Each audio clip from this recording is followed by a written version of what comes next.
Hello, this is Angela Anderson. Thanks for joining me for this acrylic painting tutorial. In this video, we're going to be painting a sunset, really pink sky. It's going to be beautiful, little landscape, very simple. And I'll be showing you step by step how to do it during our live tutorial tonight. Got my husband Mark with me. Hey there, everybody. He's been in chat during the show, so you can ask questions and we'll try to answer. Let's get started.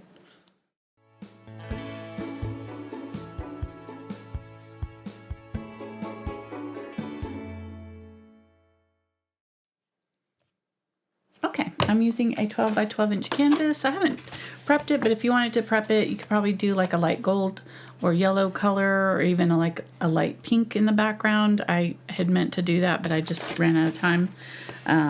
This is, like I said, 12 by 12 inch. And I contemplated doing it 9 by 12. If you do it 9 by 12, you'd just be cutting out some of the, or rectangular, really any shape. You'd just be cutting out some of the sky, but there's plenty of room in the sky to do that if you prefer a rectangle shape for this canvas.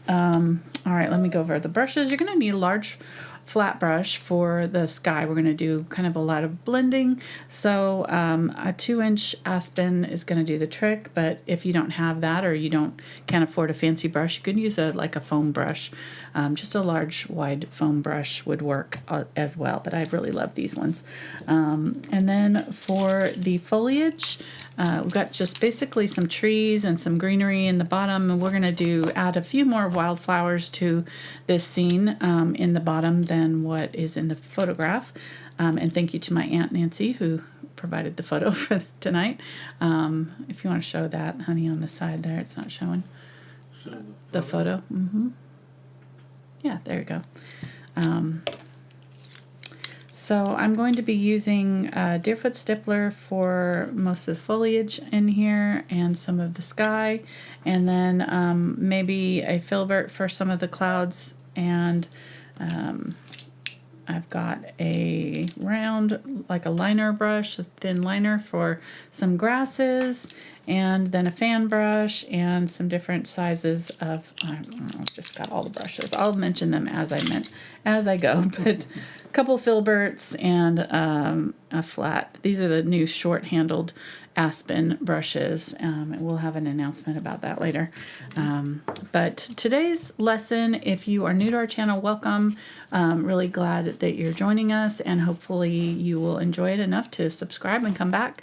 We do this every Tuesday night, but we are going to be going over foliage stippling, maybe do a little bit of the difference between dry brushing and scumbling and things like that when we do the clouds. So if you've ever kind of wondered what is glazing, what is dry brushing, we'll go over that today.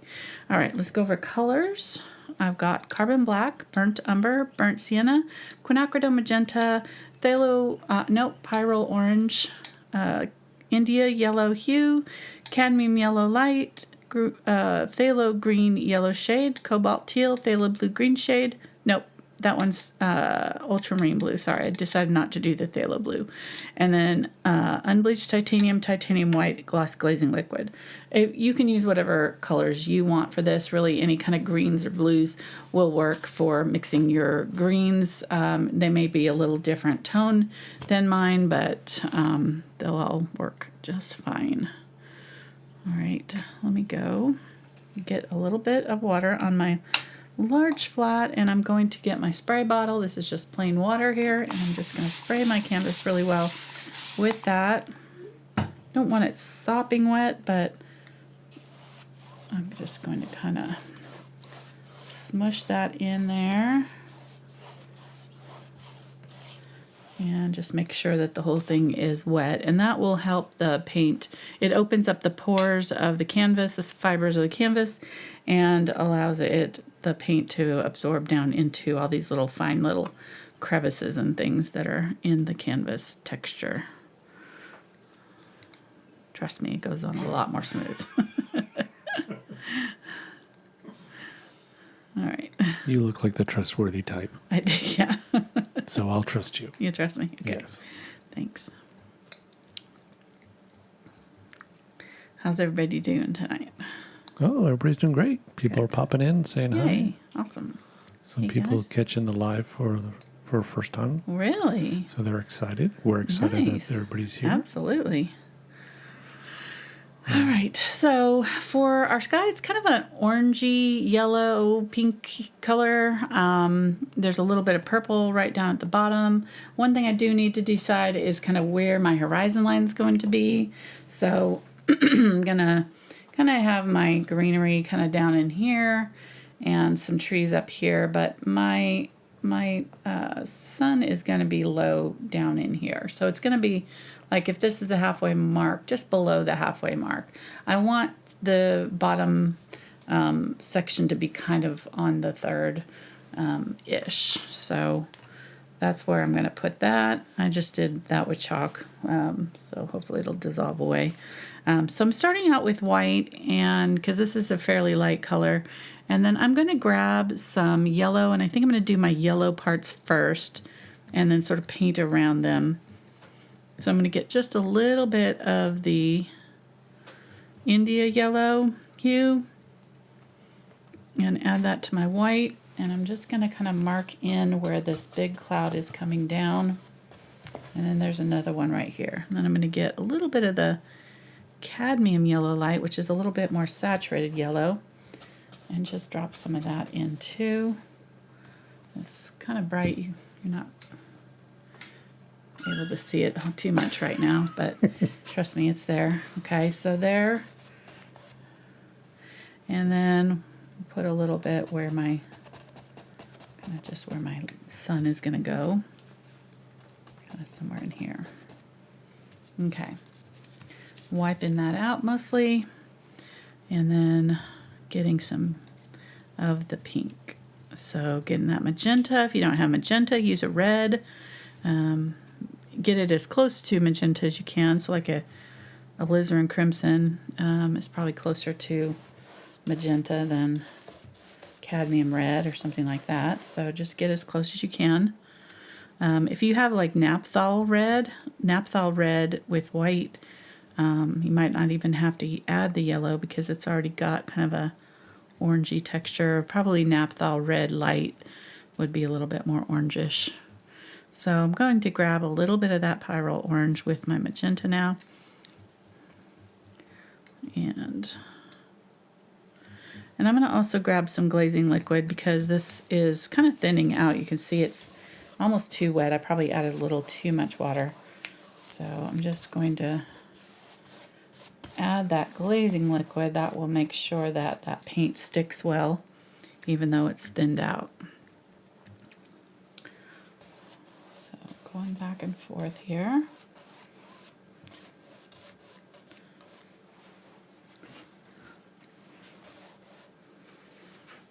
I'm going to get a little bit more of that yellow now. And maybe a little bit more of the white.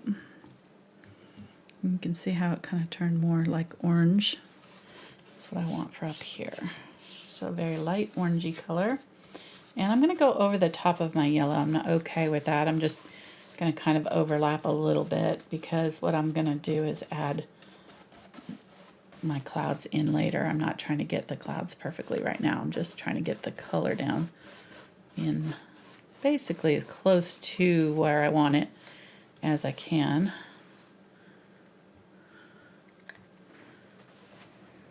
And then I'll edit later once it dries.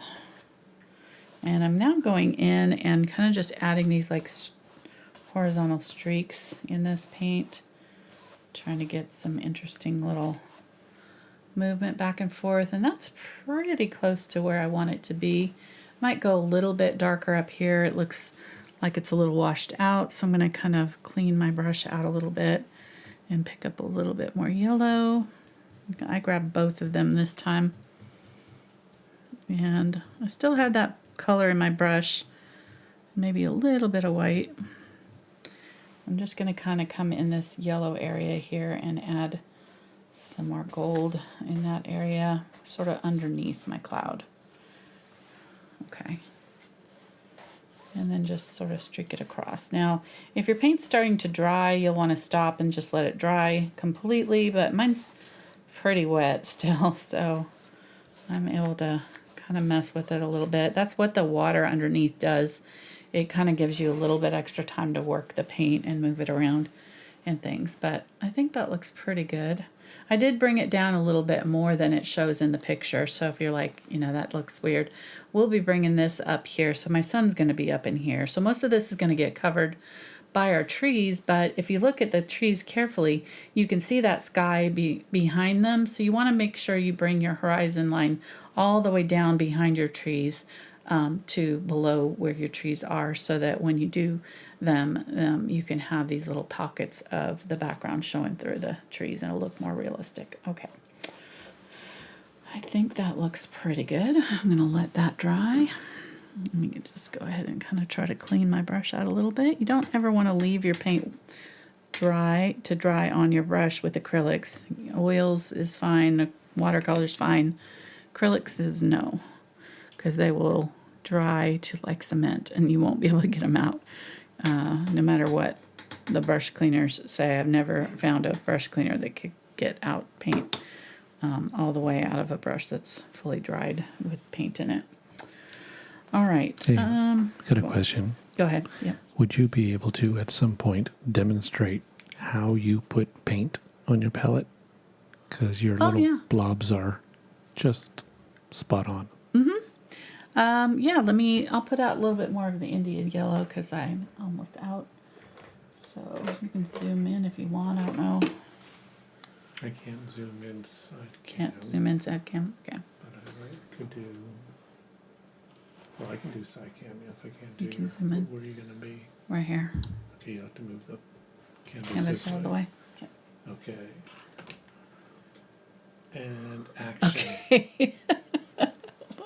And I gotta hold. I'm actually gonna have to hold my canvas because hold my beer. All right, here we go. Now I'm worried. Yeah. All right, so I set it down almost like on it, not quite as close to the palette as I can get it, and really actually kind of set it down on it and squeeze it out till it comes out to about what you want. It's like serving. If you've ever done soft serve cone, you want to keep it going and keep your thing down until you're ready to lift or till you stop squeezing. So squeeze, and then once you're done and it's kind of the size that you want, you can just lift it and kind of go like that a little bit, and it just kind of does a little perfect dollop there. And that way it doesn't kind of trail off either. But yeah, I find that if you kind of keep it going past where you think it needs and just let it spread out on it from where you're putting it, and don't try to hold it up real high and squeeze it out, because then it kind of goes wherever it feels like and doesn't stay where you want it. Soft serve ice cream, I like it. Perfect comparison. It's our anniversary tonight. So happy anniversary, honey. It is. Happy anniversary, babe. How many years? 36. 36. 36 years. Baby. I cannot believe we're this old. When did that happen? You're this old? I don't know. I have no idea when this happened. So. Yes. It's been a good day. Mark's birthday tomorrow. As we get older, we're saving up for our big trip this fall, so yes, it was an easy out for me. Yeah, he didn't get me anything. Card, done. Yep. Paying for a 2-week extravaganza in England. Yeah. Are you excited about it? I've been trying to get you kind of... I have no comment. Interested in it. That's all I've done. All right, I'm adding my dark colors. You can see I'm trying to avoid having to add black here.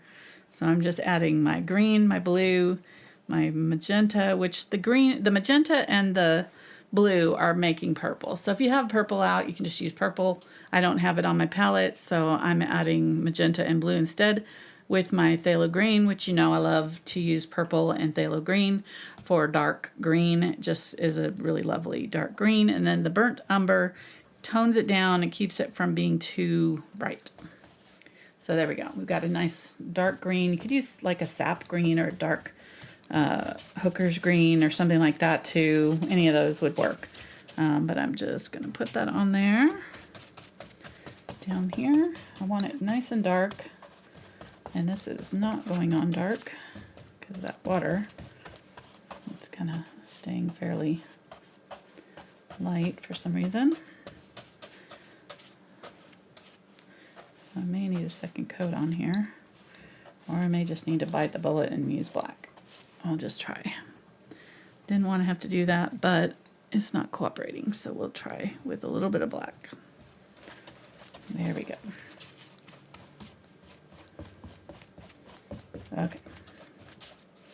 It was just too, what it was it was too transparent. The colors that I was using were all kind of transparent except for the burnt umber. But when you do that, they, you know, it just doesn't, it just shows through that white too much. So that black will make it more opaque for us, and that's fine. All right, so something like that. I'm not worried about any of that yet because we'll add our colors on top. I just want to get some paint down here, and then I'm going to have to give it to Mark to take to dry because you can see it's still pretty sopping wet up there. You can see that shiny part is pretty indicative of wet paint. So real quick, while you're talking, going, somebody would like to know if you have any tips on cleaning the paint from around the caps of the paint tubes and things like that. No, mine are terrible. Mine are terrible. I'm the worst. Look at my caps. I usually wait until they get to about like this, and then I just peel it off because they'll come off pretty easily if you can kind of get a little area that sticks out enough. You can usually kind of grab it and then it just peels off. So that's what I usually do. I don't clean them as often as I should, but they're fairly easy to get clean. Now I have cleaned out the caps, and I say no, I'm joking, because I have cleaned out caps before. I cleaned some out. If I can find them, I don't know what I did with them. Just cleaned some out the other day, and what I did was used a stylus tool, and because it's got like a little metal nib, and I just got it in here and I ran it in a circle under there and got all the gummy bits out. And then I rinsed it out because it still had fresh paint in the middle part, and it mostly rinsed out clean. And then any parts that don't want to come out, you can soak in alcohol. So you could soak your cap in alcohol, use alcohol on, you know, around here if you wanted to try to get that part off or whatever. My cap is busted, so it's not a great cap to begin with. It's leaking out here, but you get the idea. So. Let me, now my hands are all dirty. Clean them off. But that's how I do my caps. I don't have any of the other old style caps, but they're basically all the same.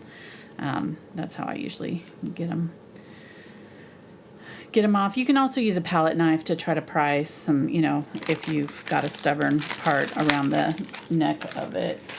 You know, you just don't want to puncture it, obviously, if it's a fresh tube. So just have to be a little careful using metal around so that's why I kind of just use it on the cap. But you still have to be kind of gentle with the cap too. You don't want to bust it either. That cap, I didn't do anything to it. It busted because the paint was drying. It's kind of like, you know, freezing water in a Coke bottle or whatever, you know, freezing Coke in the fridge. It expands and it'll bust out. That's kind of what's happened, I think, with these caps that are doing this, is like I've got too much paint around it and they're like drying or whatever. I don't know, but you would think they'd contract. I have no idea why they're doing that. But yeah, I tend to have that problem with the caps anyways. I've had several that have busted like that. The new gray caps don't seem to be as bad. So I think they probably did that on purpose because they came out with the new cap style, and years ago I was having trouble with my golden caps doing that. leaking. And then I had years where they didn't have problems, and then the new caps, the new white ones like this, I don't like these either because you can't get them open without their little fancy tool, ratchet, whatever. Anyhow, but they're all doing this. They're all getting the gummies, except for the new gray ones don't seem to be doing that. So they must have come out with another one that's better. So the newer tubes have the gray caps. So make sure you get the gray caps if you have a choice between the two. All right, back to work here. I think I'm going to start with this looks actually pretty good on first go. I think we're pretty close to where I want to be on this guy, so I'm not going to have to do a ton to it. But I want to go ahead and start with the 8 Filbert here. It's the Aspen. I like to use the Aspen just because they're a little heftier, like they push the paint around really nicely. And especially for clouds, they give it a little texture. So I'm going to get maybe even a little bit of the Unbleached Titanium white and some of my yellow gold. I need more white there. It was a little too bright.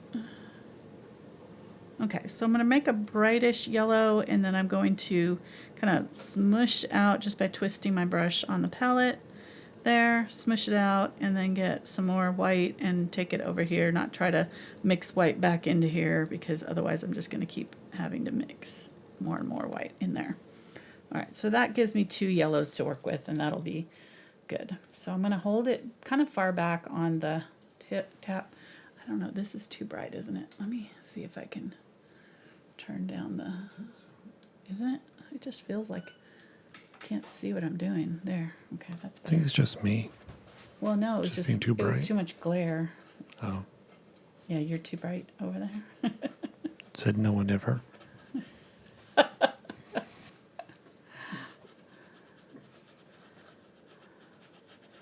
Okay, and I'm holding it back and just kind of letting it smush around. Kind of have a little bit, maybe a little bit too much paint on there over there, but that's all right. I can grab some of this other color here. One thing you do need to do is keep your paints wet, especially if you've thinned them out like this. They're going to dry like that. They're going to dry so fast. So you need to keep them sprayed. Put out some more glazing medium.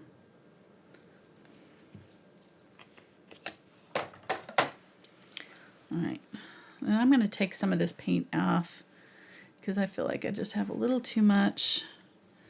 And I'm going to grab some of that background pink and use some of that around this cloud here.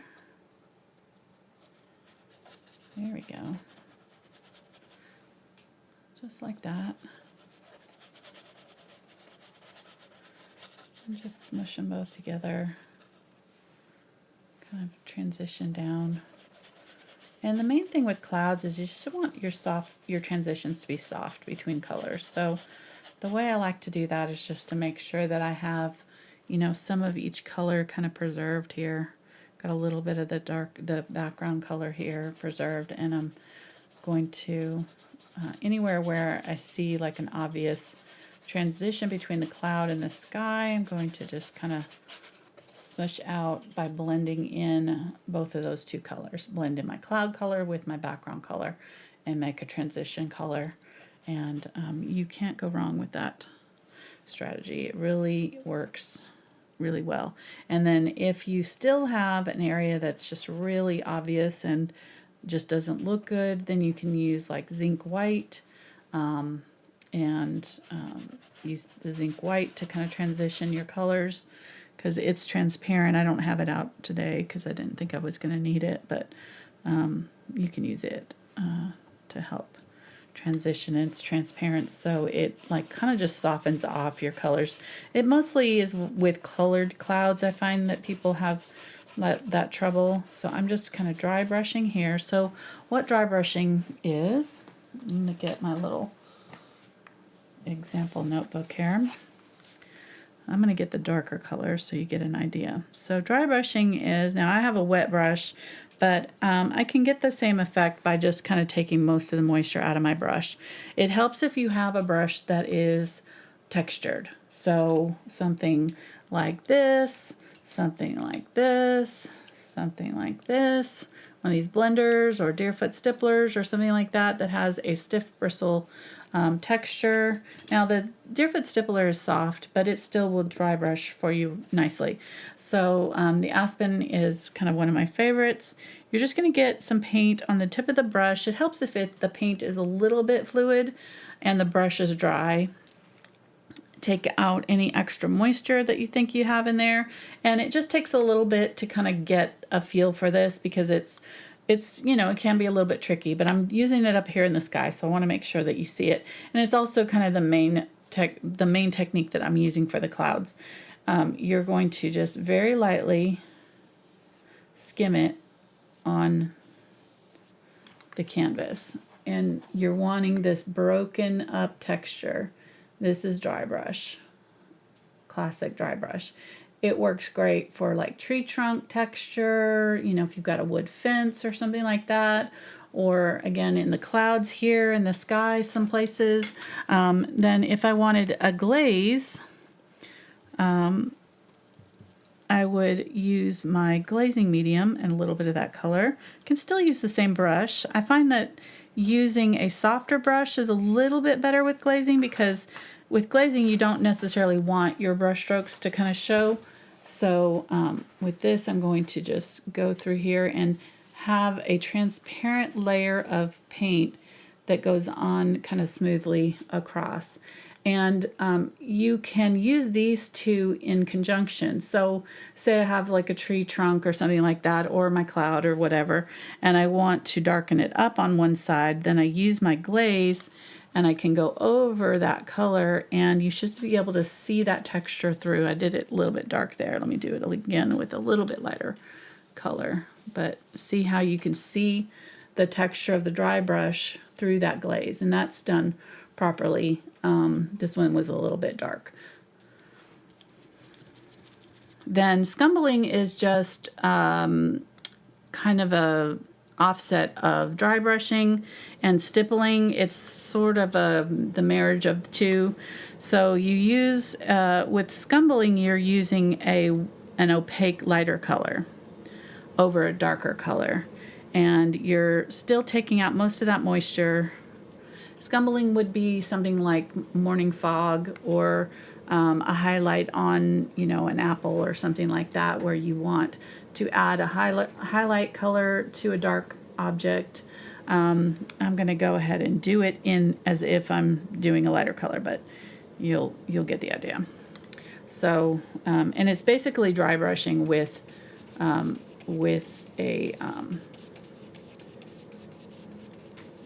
light color on top of a darker color.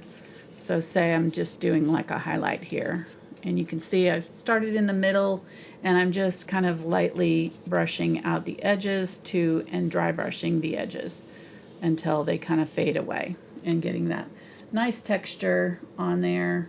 Not a lot of paint, very subtle texture. I'm not getting as much texture because I'm kind of doing continual motion. It's almost like glazing too, in a way. You're using that thinned out paint.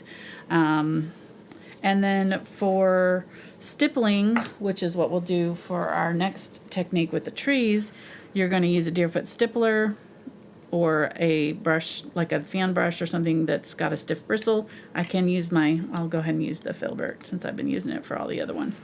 Use my green.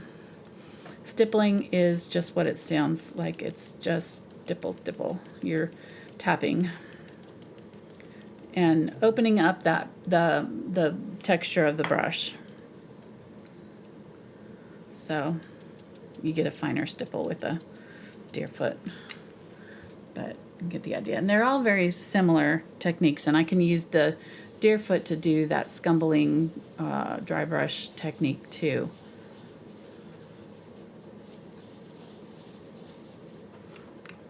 Like that. All right, so let's keep going here. Just a little mini lesson on some different techniques there. I'm going to be starting this summer in August. We'll be starting with our $5 level Patreon folks, and we're going to be doing a whole series of beginner basics that are going to be a deeper dive than anything I've done before. And we're going to really try to nail down every single thing that you need to know to start painting with acrylics. That's the goal, at least. So answering your questions, and it won't be so much tutorials, it'll be more of just techniques and lessons that you can do on your own to work on certain techniques. So things like what I just showed you, but with some little lesson PDFs or downloadable traceables and things that you can use to work on them. So nice. Yeah, because I think it's a little intimidating when you first start painting, and I have a lot of beginners who start on Patreon, and they just feel a little overwhelmed, or here on YouTube and Patreon both, that just are like, I don't even know what to buy, so Right, we're just going to go over all of that, what you need to buy, what what you use different brushes for, what the different techniques mean, what is values, what is, whatever. Because especially on Tuesday nights, I go over things pretty quickly, try to slow down and stop and explain things as best I can. But sometimes, we get going and I don't have time to cover it in detail. So, and we've done so many full tutorials, but we don't really have a whole lot of, I'm just using some magenta up here under my cloud here to kind of transition there. I don't have a lot of just lessons, short lessons that you can search out that are just how do I dry brush or how do I whatever, like they're all embedded in part of longer, bigger videos like this one. So just trying to help fill that gap or that need, that I've seen. All right, using the Pyrrole orange now, I've mixed this with that yellow color, and I think I'm going to use a little bit of it. I moved my yellow cloud up a little bit, and just, again, just kind of dry brush, almost wiping my brush out here. Gonna blend that out a little bit. Get some of that pink again, back. The background color, original color. Pull some of that down. Okay, and then right in here, it kind of transitions to some purple. So I want to get that orange out of my brush completely, because I'm going to be mixing up the blue with my pink, and I don't want the orange to make the purple look weird. Anytime you're adding kind of a yellow or warmer color to purple, it can kind of make it look odd. So let me get some of this magenta with that original background color, and then pick up a little bit of that purple color, a little bit of white because it's a little dark. And we'll use that. Oh, that's pretty. Okay, we'll use that. And just scraping it side to side. I'm going to add a little bit of glaze just so that it's a little softer. And just side to side. Okay, I think I'm pretty happy with that sky for the most part.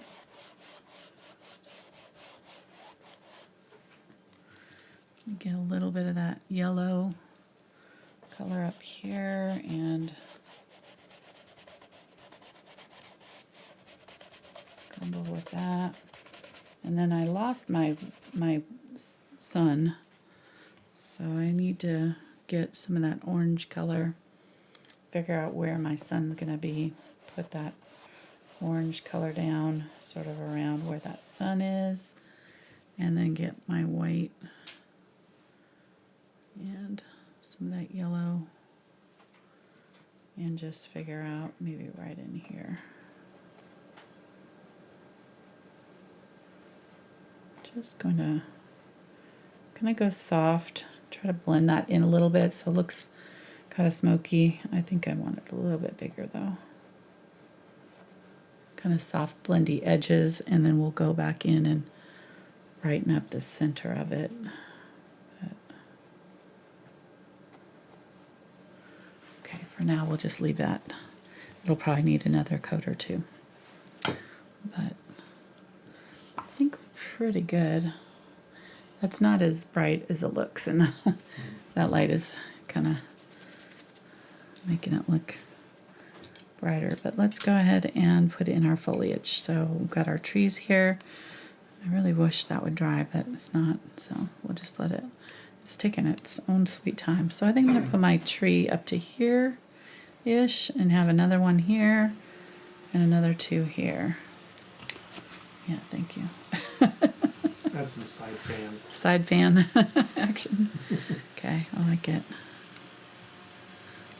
Yeah, here I'm gonna, one thing, I'm just gonna spread that color out a little bit right there. I think the sky is very approachable. The only part that might be tricky is this purple, but if you make sure that the yellow colors are dry before you do your purple, you should be fine. But all of these other colors are all blendable. They make really, nice blends, so you won't have to worry about, anything kind of looking weird when you blend your colors together. Sometimes that's what happens with clouds. You can end up with muddy colors if you don't blend them properly. Wait for the colors that mix together that make mud. You have to kind of make sure that you let those dry before you introduce the new color. I don't know if I'm explaining that right, but anyhow. Okay. Thank you, honey. I think we're good. Yeah. Yeah, it's good enough, I guess. Not really. But it helped a little bit, I think. Yeah, it's all right. All right, so I'm just going to clean off. I've got a lot of paint on here. None of this is really usable anymore because it's all starting to dry, so I'm going to get it off here and hope I don't need my sky color anymore. If I do, we'll just mix it.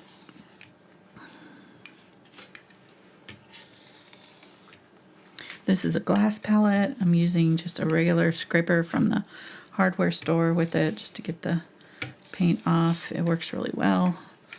It does get gummy. Oof, I just messed up my paints there. It does get gummy, so you have to kind of be careful when you change out the blades, but so far so good. Okay.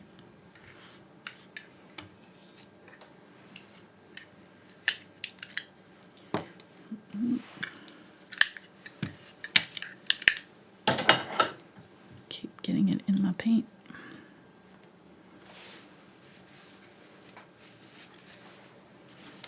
This is the part of the live streams that you can cut out if you're not. Sorry about that. This is the part where, you see somebody painting something in 15 minutes and you're like, yeah. You cut all this out. Yeah, exactly. They cut out all the reality. All the reality, yeah. What were you starting to say? I was just going to say with your Patreon,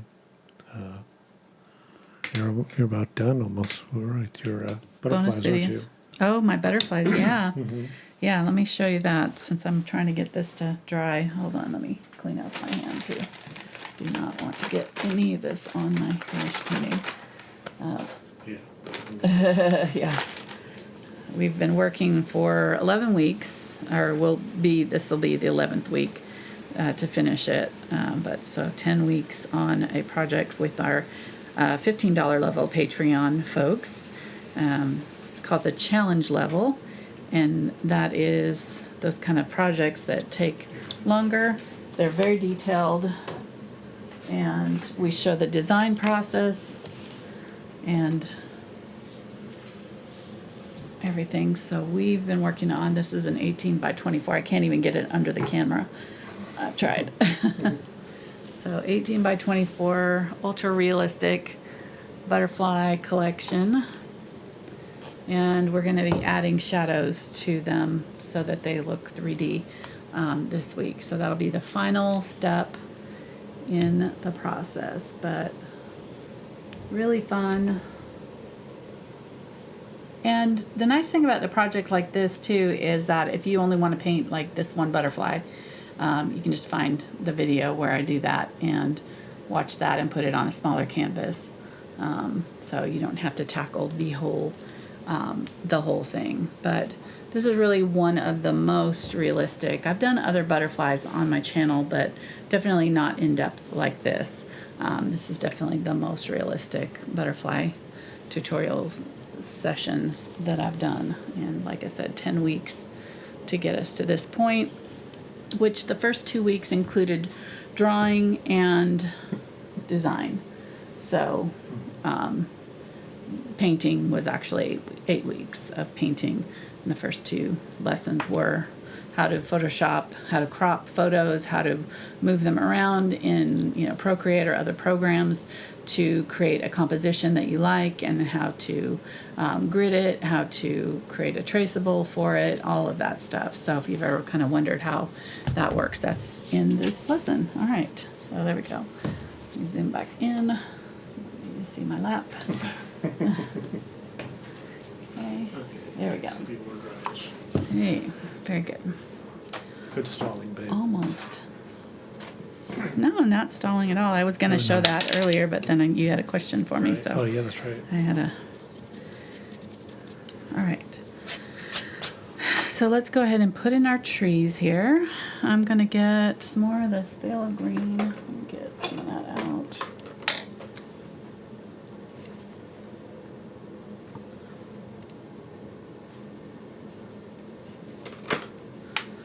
So a little bit of phthalo green. Let's do burnt sienna this time. And maybe some blue. Be a nice dark kind of blue-green. I want a little bit more blue. There we go. And I'm going to do this one over here. And I think I'm going to do this one taller than the sun. So it's going to go like right in here. And so this one I want to be about this size here, and it'll go right in here. So I'm just going to tap with the tip down and create that outline of that bush there. And this one is pretty solid, so I don't have to leave any of the inner workings showing, but you can leave a little bit around the outside. Like any of the sun is what I'm meaning showing. I'm going to go really dark right down here. I'm going to get the black and add it, go really dark right here at the horizon where it meets the grass. Okay. Let's do another one over here with this dark.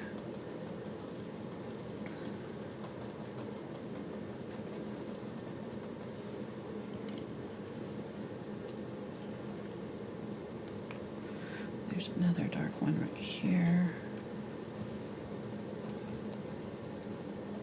And actually I kind of need to do the ones in the middle. So I need to do that. I'm going to go ahead and go dark kind of all the way around this area with this color. All down in here. Coming up. And then let's, down in this middle area, there is like a factory or something. I'm not going to put that in, but we can put in some kind of reddish trees that are maybe like in the distance. So I'm going to wipe out most of that green as much as I can. Get the magenta and orange and burnt sienna. Let's see if I can make a reddish color. The magenta and burnt sienna is like quinacridone burnt orange. So if you have quinacridone burnt orange, you could use that. Let's see what this does. Okay, I'm going to start with that. I don't think it's going to be quite what I want, but we'll start with it.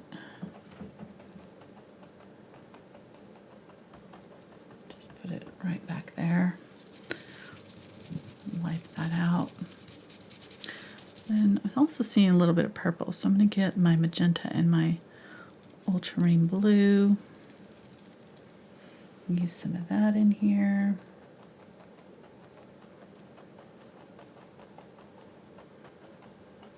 Okay, that looks a little bit better.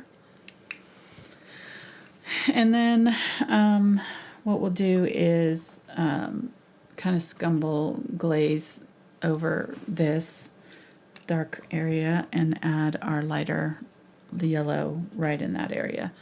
So I think we'll be able to add the glow that we want with that, but I'm going to go ahead and grab a little bit of the orange and India yellow.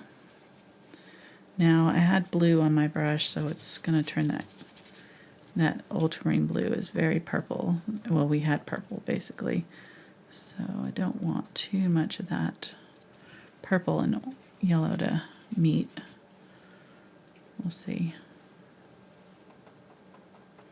I'm just going to tap in kind of right up where the sunlight's hitting this top of these trees. Okay, so let's let that set. I think that'll be good, believe it or not.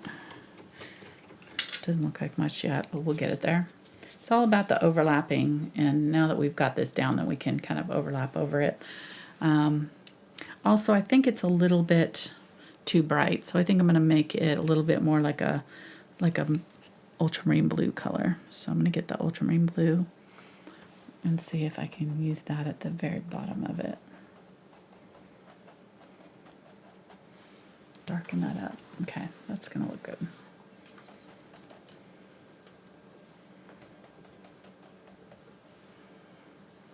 And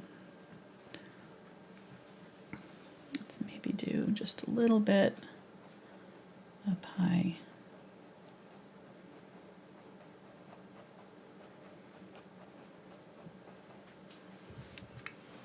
Okay.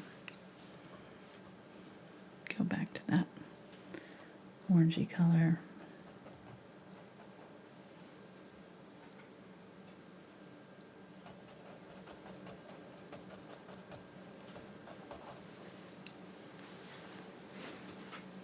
And again, we'll lighten this up with my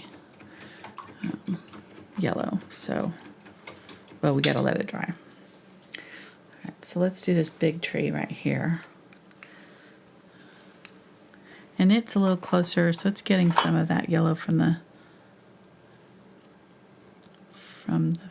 sun. I'm going to go ahead and use the cobalt teal and my yellow. Look at how bright that is.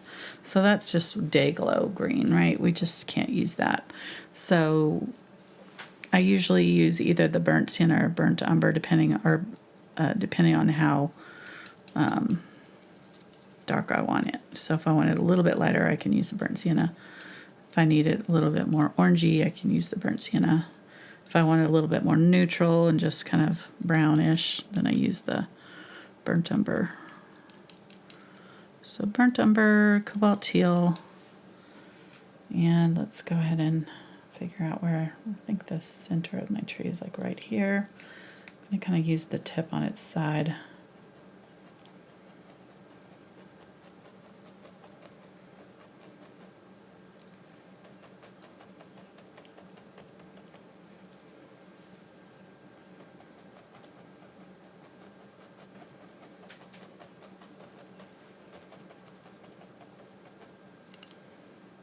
And this is still a little bit light, but I think it's working okay. So I go a little bit darker, just kind of in the middle.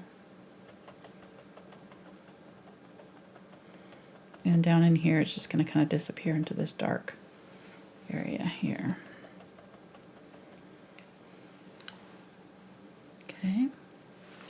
Let's use that same color over here.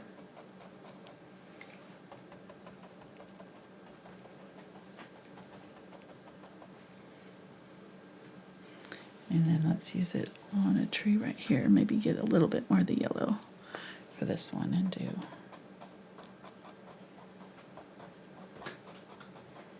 This time I'm just kind of tapping straight down. darker green. This was that dark green color here. Just trying to get a dark green for the center.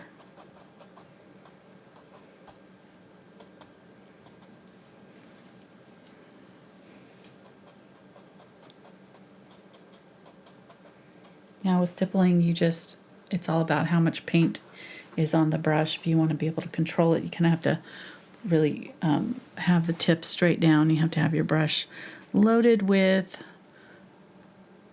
juicy, like thinned out, well, really kind of, I don't know, it depends on the technique, but right here I'm going pretty thick actually. I'm not really adding any water to it, but here I had a little bit of water with it, so it just kind of depends. If it's not coming off the brush, then add a little water and it'll help get that paint off the brush a little bit easier. But I think I'm going to bring one of these up a little bit. So I think I'm going to bring this one up just a little bit. And you see how that thick paint is just going to come right off the brush nicely. And again, if it doesn't, if you're having to really press down hard, then you may need to add just a little bit of water to it to help it manage the flow of the paint off the brush. But having that really textured brush like this is really helpful because it's the stiffer bristled brushes, you can really like press hard on them and they will not go soggy on you. Okay, that looks good. Let's go ahead and add a highlight over here. So this was the blue one. So I'm going to get a little bit more of my Ultramarine Blue and some of my Unbleached Titanium. I still have this green in here, so I'm just going to leave that in. And I'm just going to go above and just add some little highlight areas to this tree there. Not too many, but just think about where the light might be hitting the tree. Maybe get a little bit brighter and do just a little bit on the tops of some of those areas, so leaving a mid-tone. Maybe get a little bit of green here. Do one here with a little bit of green that's kind of in front of these two. Let's do one here. Maybe get a little bit of yellow and add that to my Unbleached Titanium to get a softer green. All in here, these ones have a little bit more yellow in them because they're kind of right where the sun is. Which one is the sun? The big yellow one is the sun. Thank you. A little nod to Brian Regan there. All right.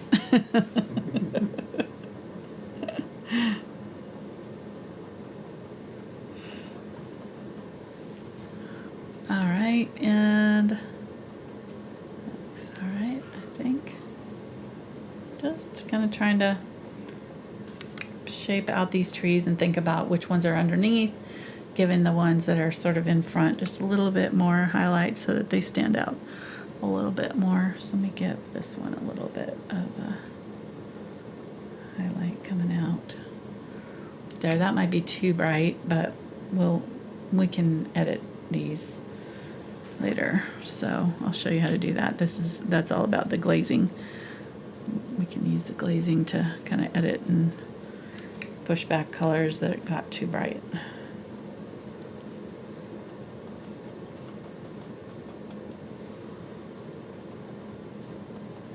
So just kind of a mid-tone green here, giving some of these dark areas a little bit of treatment. Maybe adding a little bit of this to this one that's really bright right there. And then I think that's pretty good. So let's go ahead and use this color sort of along the bottom of my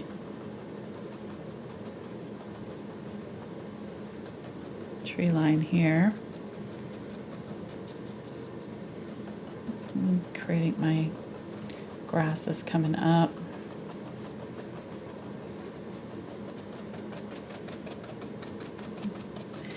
And in here I can just kind of use my brush and sort of flick it upwards. This Deerfoot makes pretty decent grasses too. You could use a fan brush for this though if you want to switch. I'm just going to use it because I've already got it dirty, and that'll save me from having to clean out another brush if I can use this instead of the fan brush. So this is where I would switch to the fan brush usually though. Alright, so there we go. Make sure, oops, I was not on camera. Just off the last second there. So all of this down here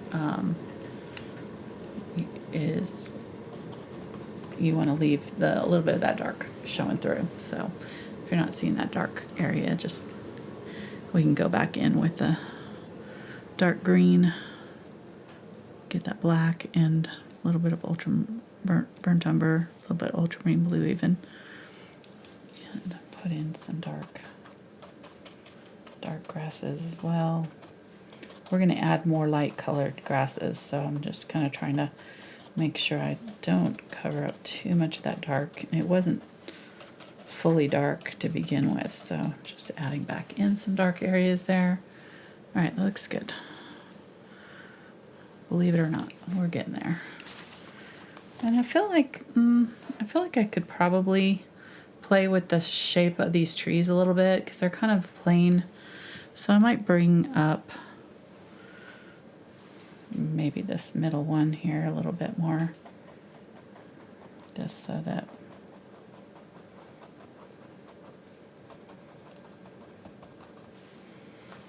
yeah, it's got a little bit more movement there.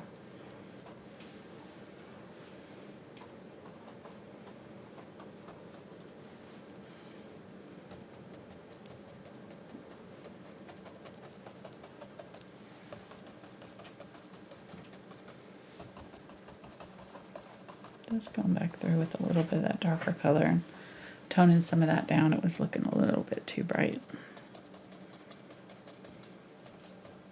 Okay, so let's fix that area because it's bugging me. It's not looking the way I want it to be.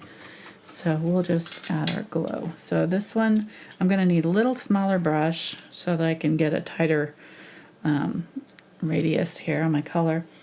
And the blender is going to work really good. So I'm going to add my yellow and a little bit of my orange there. Probably added too much orange. Yellow gets overwhelmed pretty quickly. It's one of the lightest value colors, or it is the lightest value color. So I'm wiping my brush off here. So I've got some paint on there, not too much. I'm just going to kind of start and see what it does here. Start by kind of scrubbing a glow around my sun. And if I can see a line where I'm doing it, then I have too much paint on my brush. If I can't see a line, if it's just like we were scumbling here, we're scrubbing dry brush. Giving, not really technically scumbling unless you're going over it with the lighter color. So here we're going to pick up some white and then we'll be scumbling. I don't really know what it's called when you're, I think, just scrubbing. When you're just, or dry brushing. Getting a little bit of yellow, a little bit of white. I'll call it scrubbling. Scrumbling? Scrubbling. Yep. Scrubbling. I like it. Alright, so going a little bit lighter here. Now that white is going to help cover over my trees here and give it a little bit of a softening effect. So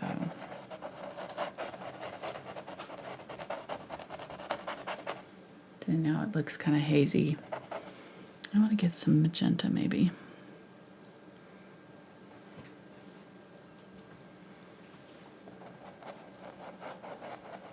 Yeah, there we go.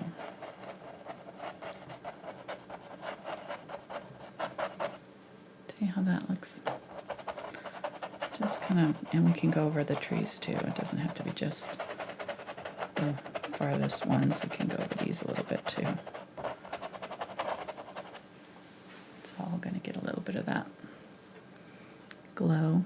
And just do as many layers as you feel like you need to get it to the level that you want it. I'm going to use magenta and orange to do kind of a red.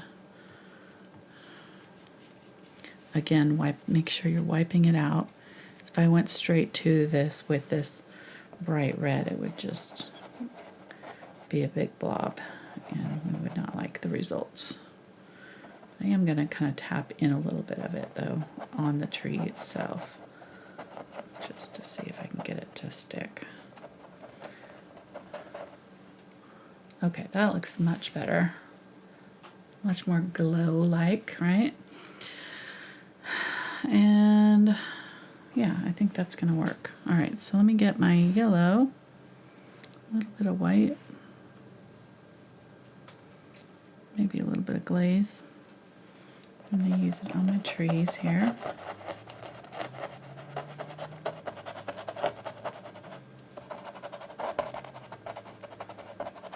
Just right along the edge there.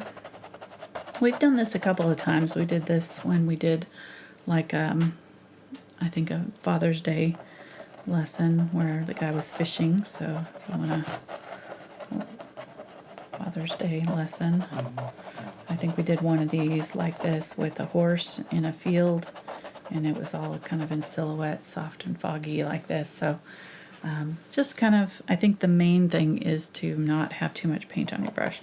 And it can be, you have to be patient, because it does take time to build up these layers.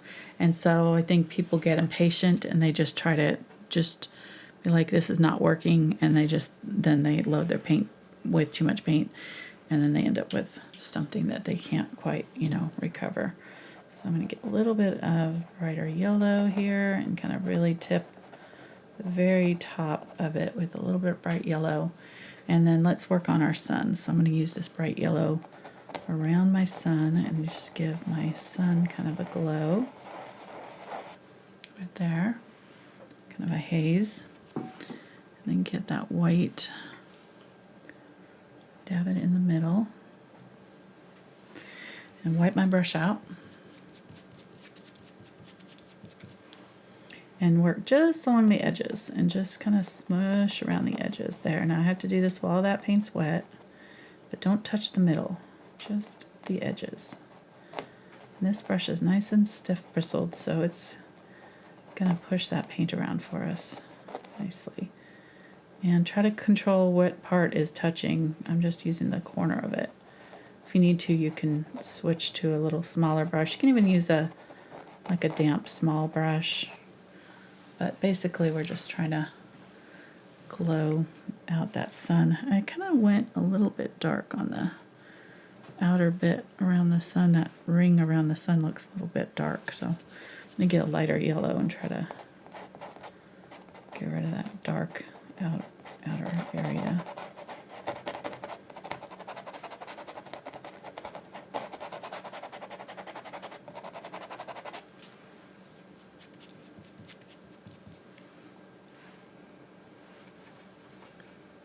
Go a little bit lighter again.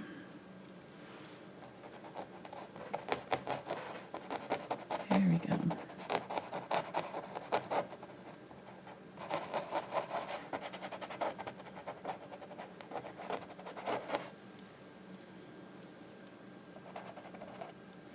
Now see, had too much paint on my brush. That's what happens right there. Now I can get it off if I kind of scrub back over it a little bit.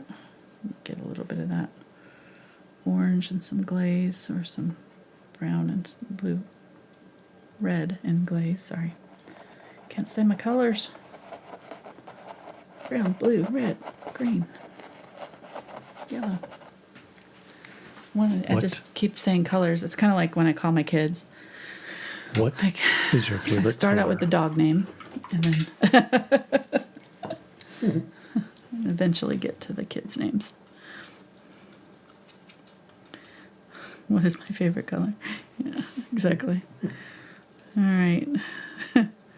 Getting some very, very, very pale yellow. Getting cadmium yellow light and the titanium white. And I've switched to a 1/4-inch blender because I just really needed a smaller brush here for this sun. I'm going to make this a little bit bigger now with this light pale yellow and just kind of run it in a circle. Again, not a lot of color on my brush. That is key. Getting my white and tapping it right in the middle again. That initial layer was dry, so I can do this again now. And now I think we're good. I think I'm gonna, let's zoom out and see what we think. We're pretty close to where we want to be, I think. I'm looking at the reference photo and I think we kind of caught that glow. So we're going to put some grasses and things in front here in this area, so I'm not too concerned about that because it right now it doesn't look quite the way I want it to. Maybe want it a little bit darker, so I might get a little bit of the burnt or the ultramarine blue and my glaze and do a little bit of dark blue in this area, just right in there. Kind of does a rainbow. All right, that's better. Very good. All right, and then I can use this dark blue to glaze over any of these bushes if I have some areas that look too light still. I can use this ultramarine blue is transparent, so it's really nice glaze. I can use it over here on this one. Any of these that I think need a little bit of that blue. Just tone it all. And we'll pull it down in here. All right, so back in here, I think I'm going to use a little bit of this Cobalt Teal. I really like using Cobalt Teal cooler color blue, which Cobalt Teal, that cyan, is your coolest color, and it will recede. So if I use it in my field here in the farthest part of it, it will make the field look a little bit more distant back here. So I'm just going to kind of tap in some of this cyan, the Cobalt Teal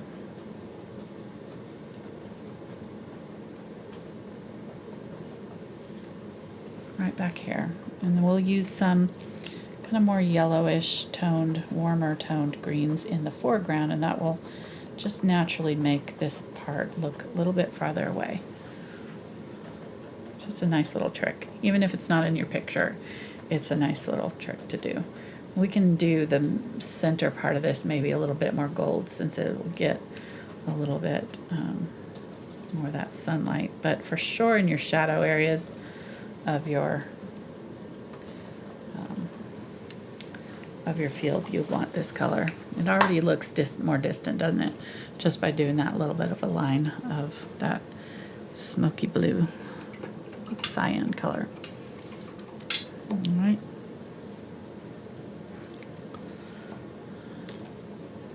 So let's figure out what we want to do with our flowers. I think I'm going to switch to this brush. This is a 4 script liner. I haven't used this one yet, so I'm not sure how it's going to do, but we'll see how it does together. Princeton just sent me these brushes, these short-handled ones for a project. So actually, their video is up now if you want to check it out. It's on the Strathmore website or YouTube page. It's all about clouds, and it's a blue sky, white clouds, very simple, big tree, simple field of flowers. So very, very easy lessons. There's 3 parts, and they're very short little lessons. But I got this brush. I didn't end up using it yet, so we'll see how we like it. All right, let me spray this off. I'm just going to clean off my workspace again.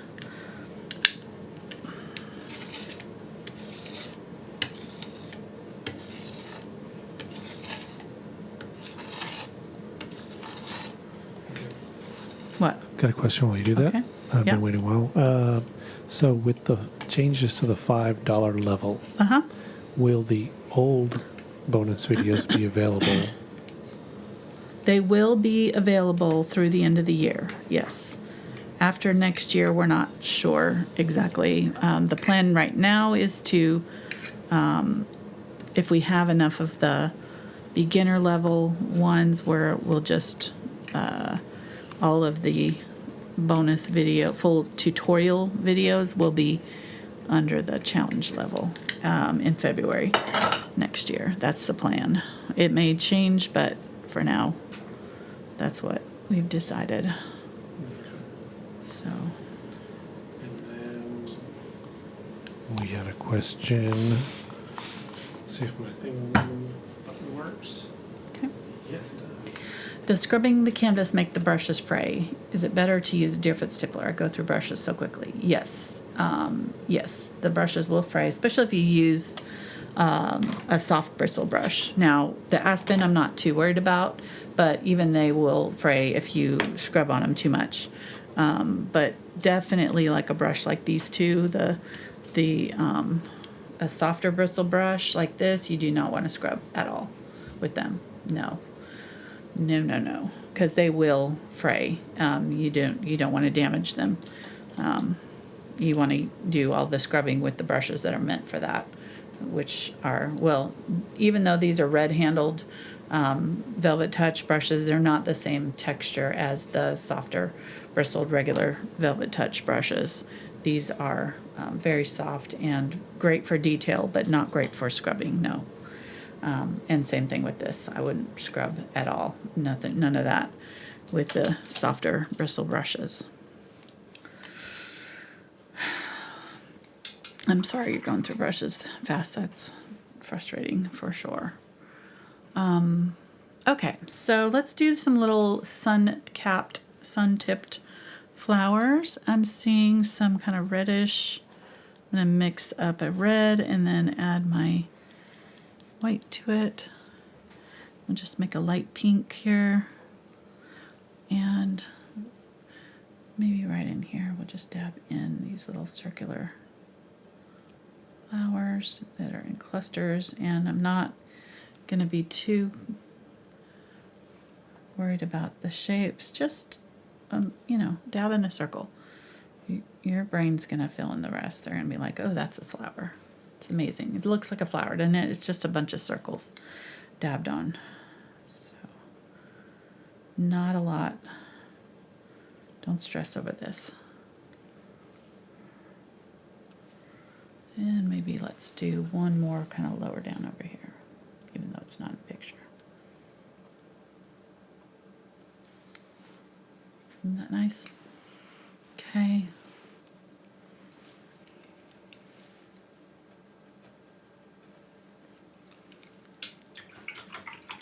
Let's zoom in a little bit, maybe. Let's see. I'm going to get some black.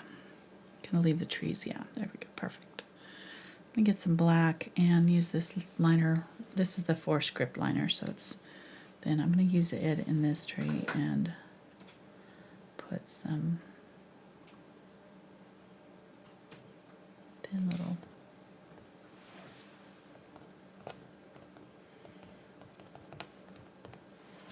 Dabbing it off with my fingers so that don't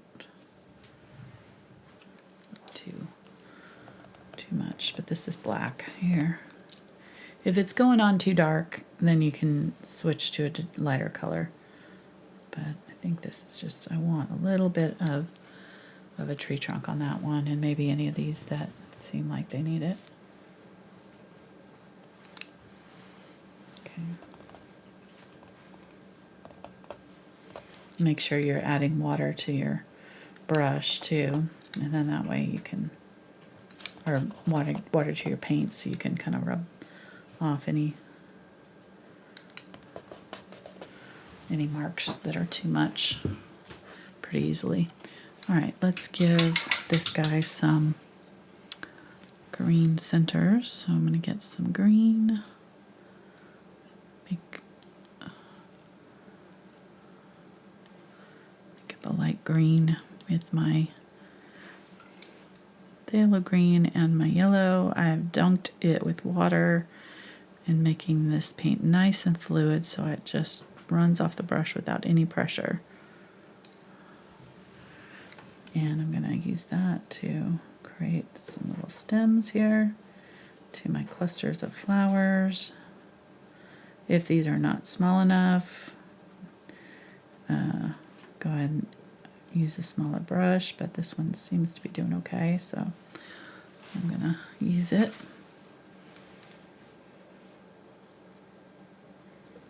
Okay, and then I'm going to kind of smush the brush down a little bit and just use it to flatten out and create some little leafy bits. And I want it to be light enough that you can see it against that background. So if it's not showing up, just add a little bit more white. And here I'm going to add a little bit thicker paint because it's kind of separating out on me a little bit. I don't want it to move. I want it to stay where I'm putting it. So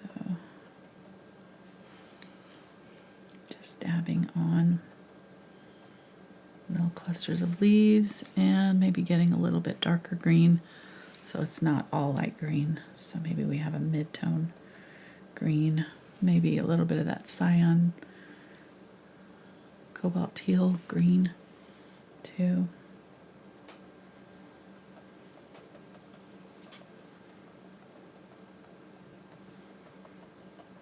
And again, kind of making sure that I'm going up and down with this so that it's not all the same everywhere.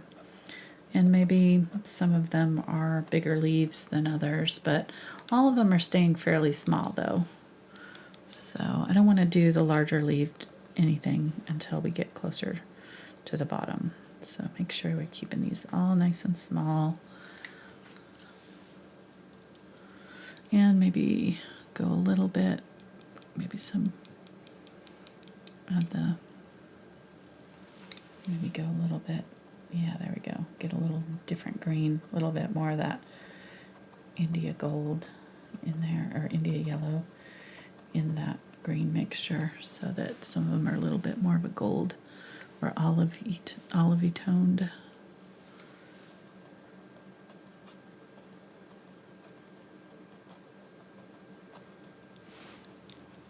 Nice. Maybe zoom out a little bit because I'm going off the camera. Thank you. All right. This reminds me a little bit of that, one of my favorite paintings by Monet that has the field of flowers that just got damaged. Mm-hmm. That person in Paris, the woman in a field of poppies. Really cool. One of my favorite all-time paintings. So, let me see. I think I'm going to do some of these tall ones here. These are kind of the tall weeds that keep growing in our yard when we don't.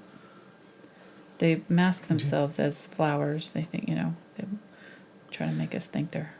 Yeah, I looked them up. They're like horseweed or something like that. Yeah, there's nothing invasive about them or anything. Yeah. They just grow in the green. They're really tall. Yeah, they're not really. They just don't ever flower. You think, okay, they're gonna flower. I've left them before thinking, okay, I wonder what kind of flower these are gonna be, and then they just never do. In my garden, if you don't flower or fruit, you're gone. Sorry. Can't just grow. No room for freeloaders on our farm. We don't have a farm, just being silly. But we do have a big garden. And we're having critter problems again. Oh my goodness.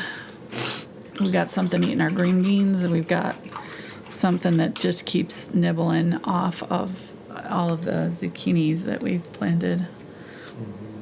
And the bugs are getting to the zucchinis too, but something came and just literally dug out the seed and ate the seed out of the ground where I planted the zucchini. It's like, oh, thank you. Like, thank you very much. These are yummy. Yeah, super yummy. Thank you.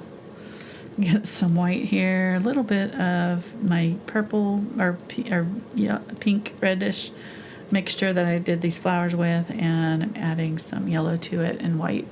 And I'm going to go around and just add a little bit of a glow around the outside of those.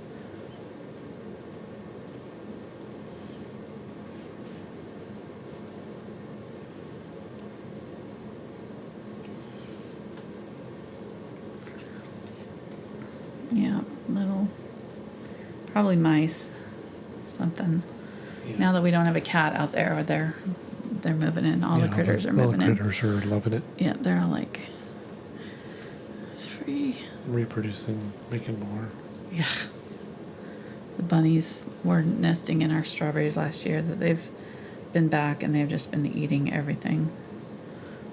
All the flower starts last year got eaten, so this year has been a little bit better, but last year I had terrible trouble with them just eating all of the new growth flowers, zinnias and cosmos and all of that I seeded.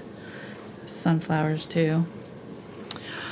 All right, let's do some white flowers now.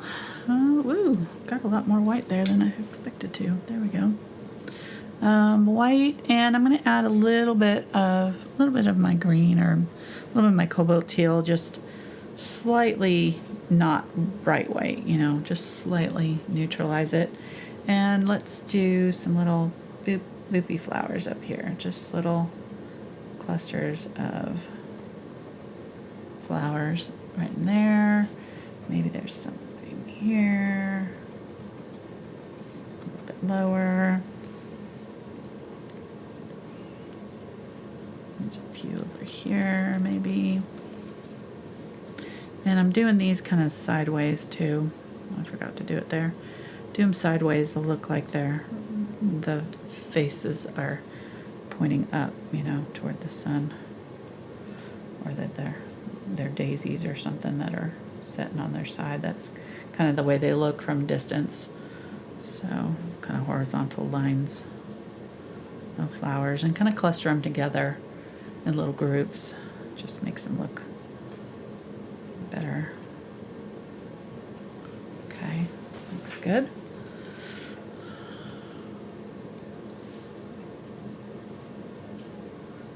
Bright yellow here, making some white and yellow. This is still not quite the color I want it. Okay, there we go, yellow. Might be it. I added a little bit of green centers to these flowers too. I don't want to make them too big. Like the more I add to them, the bigger they get.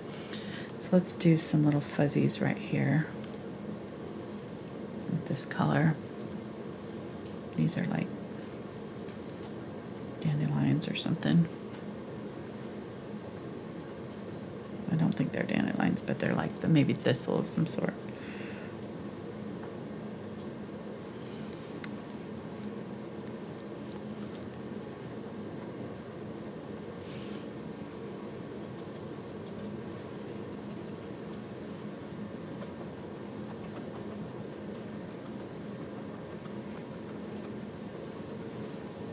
Okay.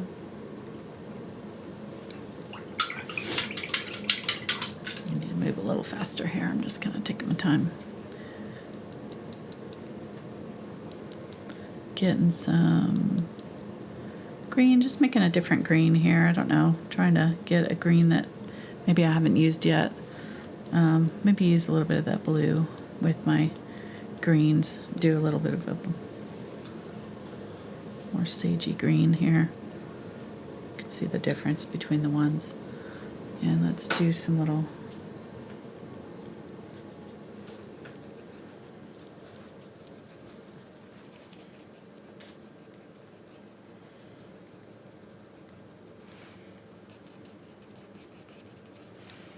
grasses. I like to start from back to front because then we can kind of overlap the ones, you know, behind with the new ones, but I'm just trying to get these kind of in here some color. This might be a little bit bright, so I might go a little bit darker. Maybe get a little bit of yellow with my ultramarine blue and go with a mid-tone green here. Yeah, there we go. And you could switch to a fan brush here. Like, we don't have to use just this one brush for all of this. It's working pretty decent for me though, so I'm just gonna keep on going with it. No reason not to. Maybe make sure I add little stems or things around those. We'll be adding more flowers here, so I'm not too concerned about making any of this look any particular way. Yeah, just trying to get some highlight areas in here. We already had some, but now back in here, I'm going to go a little bit more fuzzy along the outside edges because I want to keep the focus in here. So I might just do my more detailed stuff in the middle, and over here on the sides just kind of dry brush a little bit over and kind of keep it a little bit more indistinct. So I'm drawing the attention toward the middle. And again, I'm making this a little bit more detailed than what he's even in the picture. So you can do as much or as little detail as you want with this. I mean, it was fine the way we did it when we just did the row of, cyan, maybe do a little bit more of that and call it good. So you definitely don't have to go into this much detail here. And honestly, in that other picture, I have several paintings that I've done of fields of flowers. So you can, opt in any of those other ones that you like here. Any level of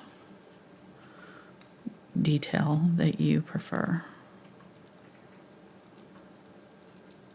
But I find it really therapeutic to do little flowers like this. Just find it passes the time very quickly for me. I just kind of will get in here and I'll look at the clock and be like, oh wow, we've gone an hour and a half, or whatever. We've done a half an hour of flowers. Don't know where that time went, So it's just very therapeutic for me. Well, also you're, looking and you're making sure that you're not getting it very geometric shaped and patterns and stuff. Right. So it's not just, it looks easy to just, do a bunch of dots and dashes and stuff, but then you realize you naturally tend towards making a pattern. Yes, you do. You have to stop yourself, from pattern, doing repeat patterns and things. Here, I'm going to do some bigger leaves with this brighter yellow green in some places. Doing little clusters so that they look like, plants, that kind of thing. Just sort of trying to lead the eye around. It's getting to where I think I want it to be. So let's go ahead and start adding in some of the purpley flowers. I'm going to get the ultramarine blue and my magenta, and depending on how lavender you want it or whatever, you can alter. More blue will give you more of a lavender, and more of the magenta will give you more of a red violet.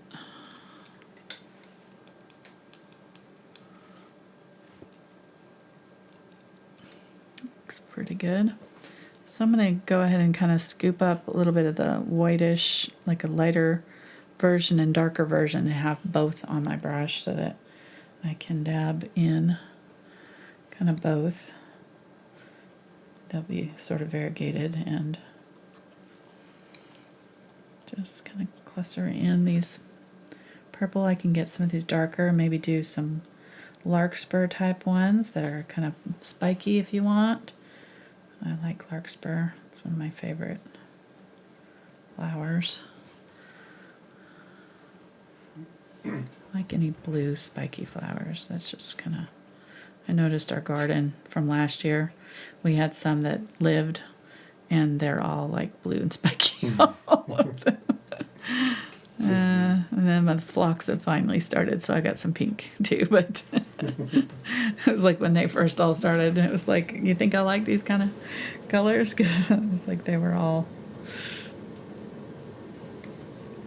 okay. Doing some like random pinks. I'm going to keep the color again kind of in. I'm not going to go too far out with my color. Might be maybe one or two, but keep these colors sort of centralized so that they're pulling you in. Let's go back to my fluffies. I'm gonna get a little bit of black, or really it's kind of more like maybe burnt sienna, and do a little center on all of these.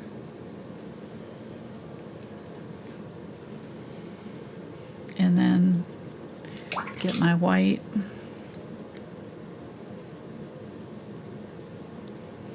And come back in and dab in with the white around.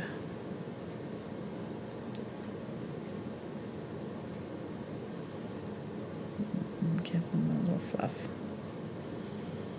And again, as little or as much detail as you want.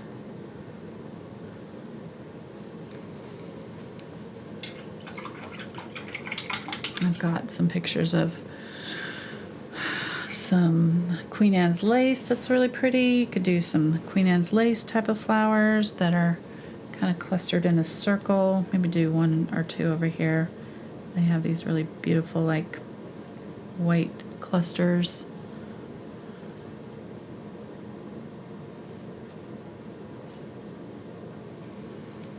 And they face upwards, so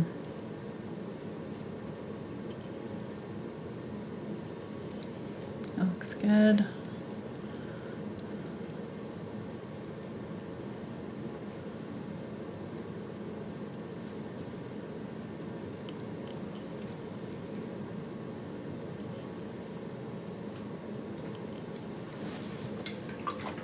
Alright, I think I'm just about done. And then to finish it off, I just want to do a few more like little leaves and things, but be a little bit more strategic about where I'm putting them. So think about maybe this little flower group has some little leaves around it that are supporting it.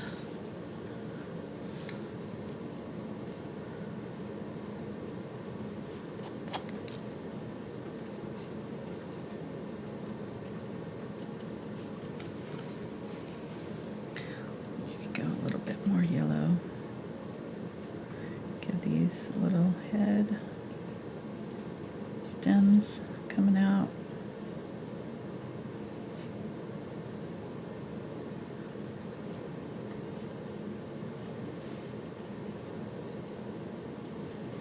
Maybe some tall grasses and things. I might switch to a little bit smaller brush now because I can get thinner lines with this, a little bit more fluid lines.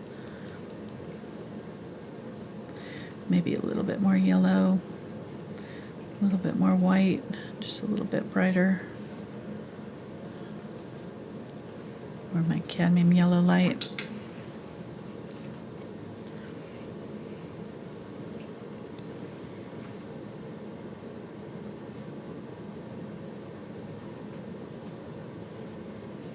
Let's do some very thin, thin lines. Flowers. Maybe do some grass seeds, like do a couple tall ones and then do like the little grass seeds are on the top. They kind of come up out from the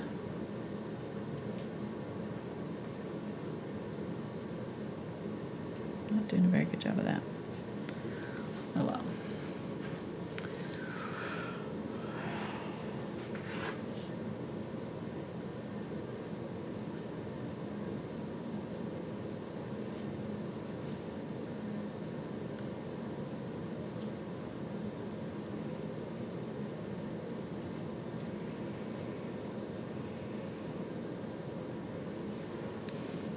Okay. This is a fun little garden, huh? I like it. I think our little wildflower patch should be there soon in the next year or two. Yes. If it was ours, it would have some yellow flowers too, but I'm not going to add yellow today. I'm just trying to keep it all in that kind of warmer color family. But yeah, maybe do a little bit of orange. Get some orange in my yellow here. Do just a few little orange pops, just to pull that color from the sky down. Oh, my foot's itching all of a sudden. Sorry. I'm gonna get some magenta and burnt umber and do some dark red, like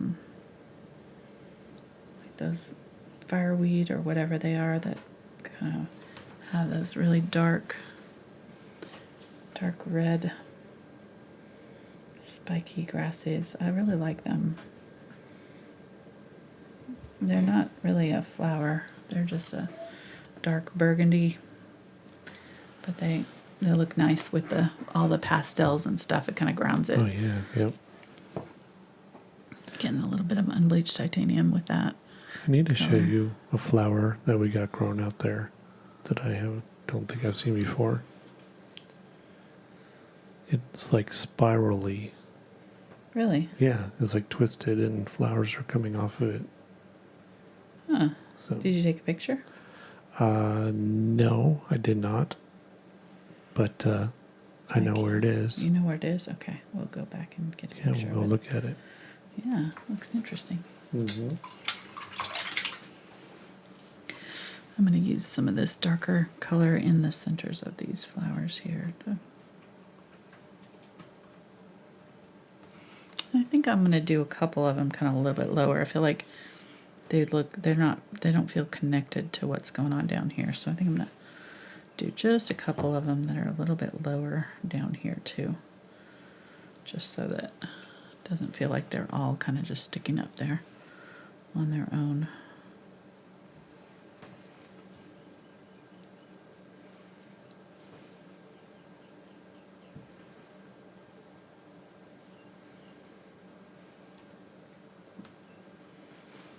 Okay. I definitely added way more flowers.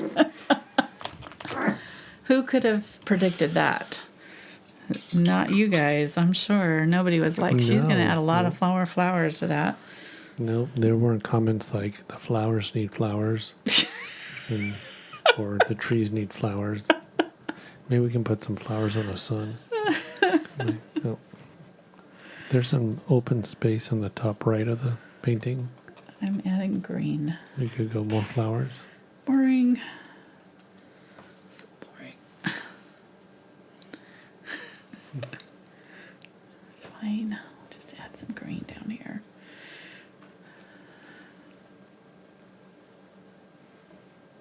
Okay.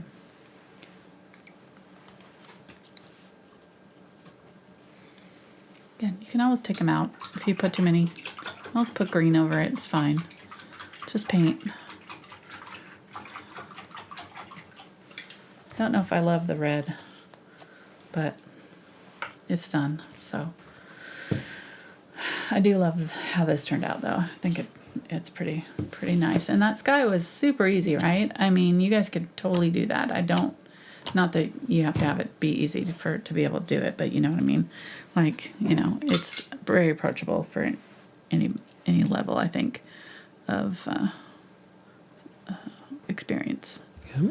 And Experience. I'm getting a little bit of the darker color here. Just dabbing in some darker bits. What were we gonna say? I was gonna say, and just start with a reference photo and go from there. Yep. It doesn't have to be exactly like it. No. Make that's it yours. the thing. Be happy with it. Yep. And I think that I was reading something the other day. It was based on somebody. It's called Tomorrow and Tomorrows or something like that. I don't know. Anyhow, it's basically they were making video games, and they were talking about how they had a vision of what they wanted, but their taste level or what they wanted it to be didn't match their skill level yet.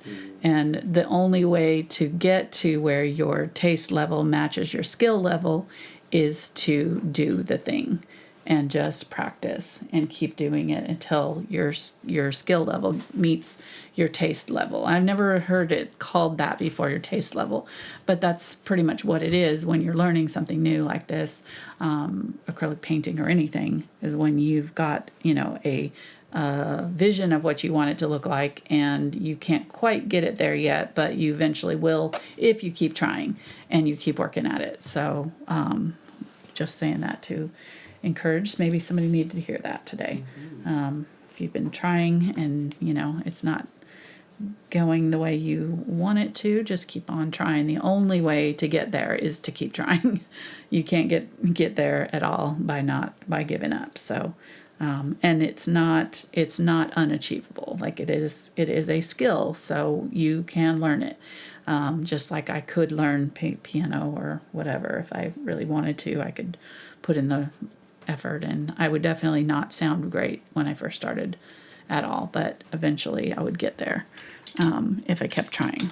So keep practicing and all.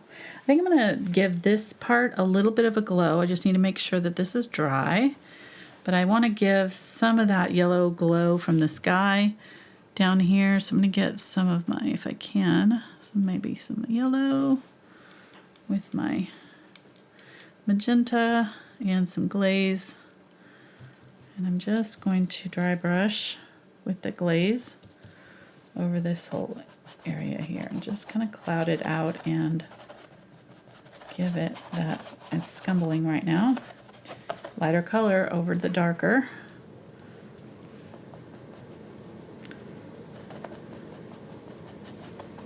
Let me see how I'm just adding that glow here. And just softening everything off a little bit. And then I could come back in with my white and just very carefully, like, just hit the tips of some of these.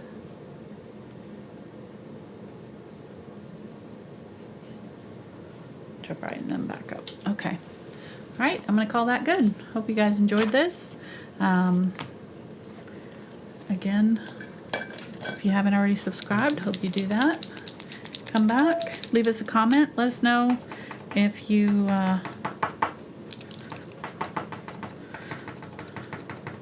okay, sorry. Oh.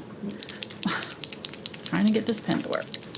And we're grateful Let that you us know guys if are you here. think I should have painted more flowers. Yes. Or if I did too many. Oh, for sure. No. You can keep it to yourself. If There's you, room. Yeah. No, I'm joking. But down below this video is the description of all the paints, the canvas size, links to Amazon and Right. Blick and all that to buy more supplies, support the channel, social medias. Yeah, if you use our links, it gives us a little credit. It doesn't cost you anything more, but we really appreciate when people do that. When they know they're going to be buying art supplies. If you go and use our link to Amazon and other places, Blick or whatever, they're all down in the description. It helps us out without having to do anything extra. So, and I do have lists on Blick and Amazon of different categories. Beginner supplies, my favorite art supplies. Somebody was asking about my yoga blocks the other day, so those are on my Amazon shop. I think it's in either studio setup or the favorite art supplies list, but stuff like that, it's all in those lists. So, all right, thank you guys so much for watching tonight. Hope you have a great one, and we'll see you next week. We're going to be painting a seascape. with some Yeah. seagrasses. So we'll be going over how to use a liner brush and stuff. So hope you join us for that one. Thanks right. to all the Patreon supporters. We're so Absolutely. grateful for everybody Yes. showing yes. up and supporting us. Yes, and this Saturday is our Ooh, bonus. bonus video. So we will be painting Bonus stuff. a waterfall this weekend. nice. Really, it was all landscapes this week. I don't know. I was in a landscaping mood when I did the schedule for the June, so doing a lot of landscapes. that's this okay. month. No, it's fun. I like them. All right. Thank you guys so much. We'll see you next time. Bye.